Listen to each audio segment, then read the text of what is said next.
I was born in the early 90s, part of a whole generation shaped by a policy most Americans have only heard about, the one child policy. Back then, I didn't think too much about it. My parents joked about how lucky they were to have a boy like me. And my wife, she's also an only child, so were all my classmates in China. We grew up thinking that was not just how things were. You only get one. But as I get older and living in the United States, I realized that how unnatural that actually is. No, it's not just unnatural, in many cases inhuman. So why did China even do this? In the late 70s, after years of famine and chaos under Chairman Mao, China was scared of having too many mouths to feed. They blamed poverty on population, not on bad policy. And then a group of scientists, not politics or scientists, decide they could, mathematically manage birth rates like an engineering problem.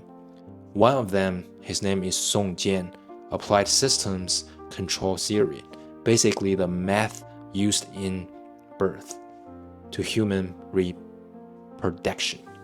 Yes, you heard that right. They decided a massive social experiment on 1 billion people was the answer. And the Communist Party loved it. Why? Because control, especially over your body, is power. So how do we enforce that kind of policy in a country the size of a continent? You give every neighborhood a birth quota. You punish families for second pregnancies with brutal fines, job losses, and public shame. And Chinese Communist Party reward local officials not for helping people, but for preventing them to have a baby. And if that doesn't work, well, that's where the scary part really begins. In a small town in Sichuan in the 80s, there was a young mother. She was 8 months pregnant with her second child. Local officials stormed into her house, dragged her into a van, and forced her into a hospital. The baby was healthy and almost due, and they induced labor and immediately gave the baby a injection. She wasn't even allowed to hold the child. The nurse had to comfort her because there were others waiting outside, and the nurse had to say, hey, hurry up, everything's fine, get up and leave.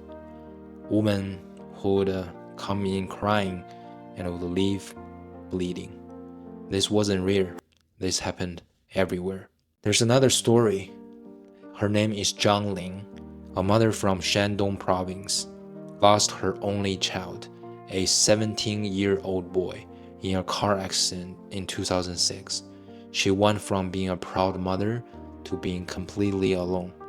In China, there's no social safety net, no strong church community, no second child.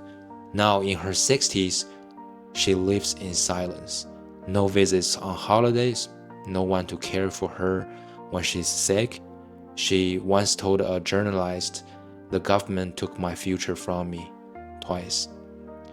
Once by not letting her have her second child, and again by leaving her age alone in grave." And let's talk about girls. In some areas, well, most areas, boys were considered more valuable. So when new ultrasound technology came in, selective abortions exploded. By the 90s, it was exempted by millions of baby girls were never born, or worse, they were born and abandoned. Some were left just by the garage dumpster area. Some even gave to some other people or sell to someone. Some never even got the chance. This is not a long ago history. This is just 1990s, and that is 30 years ago. In Guangzhou, one of the largest place had entire homes filled with unwanted baby girls. People were referred to one of the wings as as ice room because in winter many babies didn't survive the cold nights. They didn't have heat in the room. Some were left with notes. I'm sorry, she is a good baby. Please don't blame on her. That was really sad. People just abandoned girls on the street or give to the hospital or drop off someone's door randomly. And one child policy is also affecting men. To the men, well, the math doesn't lie. By 2020, there were over 30 million more men than women. Millions of lonely men. Many are poor, uneducated, with no chance to have a marriage, no chance to have a family, or even just to find someone. And social tension, violence, human trafficking, all rising. Because when you play God with demographics, the punishment come after, and it's always brutal. I grew up without siblings, no older brothers to protect me, no younger sister to annoy me, just me. And I didn't even realize how weird that was until I met Americans who had like 3, 4, 5 siblings. Big, loud dinners, Thanksgiving kiosks, hand-me-down toys, Christmas celebrations, all those kind of stuff is not existing in China. I never had that when I was a kid. American people had family, community, church. For Chinese people, especially my generation, we had loneliness, pressure, and expectation. My parents always telling me, hey, you're the only one, they told me. And one mistake could ruin everything. And to my American friends who is watching this, imagine your government saying you can only have one child. Not by suggestion, not by tax benefits, by force, by law. Now imagine that punish you for breaking it. Now imagine that they kill your second baby.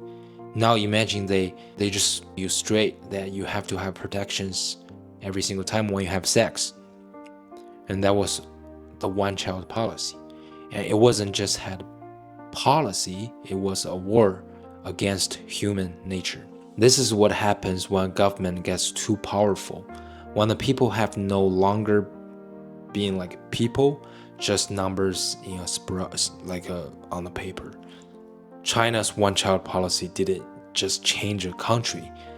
It's kind of destroyed a whole generations and generations and generations. And I am one of them.